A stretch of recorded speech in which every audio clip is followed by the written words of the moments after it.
La rencontre entre les dirigeants africains de Mauritanie, Guinée-Bissau, Libéria, Sénégal, Gabon et le président américain continue de susciter de vives critiques sur le continent.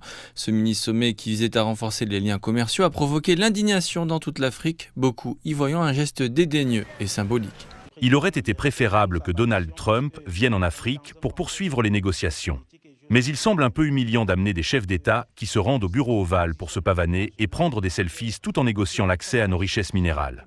C'est un peu décevant, vraiment. Au Sénégal, qui était représenté à la Réunion, certains affirment que les vastes ressources naturelles de l'Afrique ne devraient pas être utilisées comme monnaie d'échange et doivent être gérées avec plus de prudence. Compte tenu de la géopolitique du Sénégal, de ses ressources minérales et stratégiques et de celles des autres pays présents à cette réunion, Trump dispose d'un capital financier à mettre sur la table et nous avons également des ressources minérales et énergétiques à offrir. Mais nous ne pouvons pas les offrir ainsi au premier venu et à l'aveuglette. Nous devons le faire dans le cadre d'une politique gagnant-gagnant.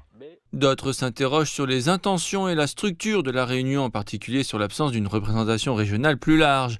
Selon les experts, le sommet n'a pas réussi à représenter les intérêts collectifs de l'Afrique. Nous devons collaborer avec l'Union africaine et veiller à ce que les grands pays du continent soient représentés, comme le Nigeria, le Kenya, l'Afrique du Sud, l'Égypte et l'Algérie. Tous ces pays, y compris le Maroc, devaient être présents à la table des négociations afin de rendre les discussions plus intéressantes et plus favorables à l'Afrique. Lors du caucus africain qui s'est tenu cette semaine à Bangui, les experts financiers ont exprimé des opinions similaires. Ils affirment que l'Afrique doit prendre en main son avenir en commençant par la valorisation et la transformation locale de ses vastes richesses minérales. Les États-Unis ne sont pas nécessairement le pays exportateur le plus important du continent, donc ce sujet nous concerne peut-être moins, même s'il a touché des pays comme Madagascar. Mais je pense que ce qu'il faut retenir, c'est le thème du caucus. Nous parlons d'infrastructures résilientes, de capital humain et de richesse verte.